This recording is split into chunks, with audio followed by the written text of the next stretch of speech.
내일 윤석열 전 대통령이 구속된 뒤에 처음으로 내란 특검의 조사를 받을 예정입니다. 다만 윤 전 대통령이 이틀 전엔 건강상 사유를 들며 조사에 응하지 않았던 만큼 출석 여부는 불투명한데요. 법조팀 취재기자 연결해 자세히 알아보겠습니다. 권준수 기자. 네, 내란 특검 사무실 앞입니다. 윤 전 대통령의 출석 여부 언제쯤 정해질까요? 네, 내란 특검은 내일 오후 2시, 그러니까 24시간 뒤쯤인데요. 윤 전 대통령을 소환해 조사를 진행할 예정입니다. 변호인단은 YTN과의 통화에서 내일 오전 서울구치소를 찾아 윤 전 대통령과 출석 여부를 논의하겠다고 밝혔습니다. 앞서 서울구치소에 수감된 윤 전 대통령은 이틀 전에도 특검 조사가 예정돼 있었지만 건강상 이유로 불출석 사유서를 내고 응하지 않았습니다. 출석 여부가 불투명한 상황인데요. 특검은 구치소에 윤 전 대통령 건강 관련 자료를 요청했고 조사에 응하지 못할 정도의 사유는 없었다는 답변을 받았습니다.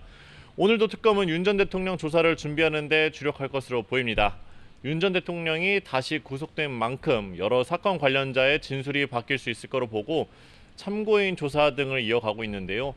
계엄 선포문에 법적 문제가 있다는 걸 알고 뒤늦게 수정하려고 한 적이 있는지, 또 계엄 선포 전 무인기를 평양에 침투시켜 북한의 공격을 유도하려 했는지 추궁할 전망입니다. 윤 전 대통령이 이번 소환에도 응하지 않으면 특검은 강제 구인 절차에 나설 가능성이 큽니다. 윤 전 대통령 측은 재구속에 대해서도 계속 반발하는 모습인데요. 윤 전 대통령 변호인이 구치소에서 운동 시간이 보장되지 않는다고 주장했지만 법무부는 오늘 오전 설명 자료를 통해 그런 사실이 없다고 밝혔습니다. 네, 김건희 특검은 오늘 여러 피의자들에 대한 조사를 이어간다고요?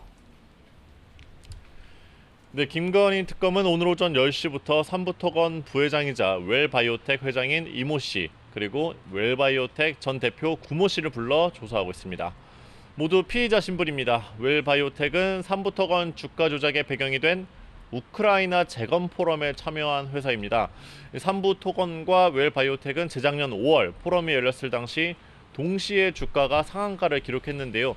김 여사의 계좌를 관리한 것으로 알려진 이종호 전 블랙펄 인베스트먼트 대표가 연루된 사건이라서 특검은 김 여사가 직접 관여한 사실이 있는지 집중적으로 살펴볼 방침입니다.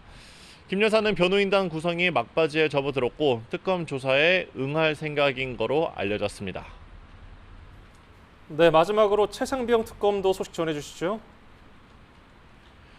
네, 최상병 특검은 잇따라 대대적인 압수수색을 진행했습니다. 어젯밤엔 해병대 예비역이자 대통령 경호처 출신 송모 씨 자택을 3시간가량 압수수색했는데요. 최근 윤 전 대통령 서초동 자택 등에 대해서도 강제 수사에 나선 만큼 발빠르게 관련 자료를 확보하는 모습입니다. 송 씨는 임성근 전 해병대 1사단장 구명 로비 언급이 이뤄진 멋쟁 해병 단체 대화방 참여자 가운데 한 명입니다. 특검은 송 씨 휴대전화와 컴퓨터 그리고 딸들의 축의금 명부 등을 압수한 거로 전해졌습니다. 구명 로비 의혹은 앞서 말씀드린 김 여사의 측근이자 계좌를 관리한 거로 알려진 이종호 전 대표가 멋쟁 해병 단체 대화방에서 모의해 순직한 최상병의 부대장이던 임 전 사단장이 처벌받지 않도록 수사에 영향력을 행사했다는 내용입니다.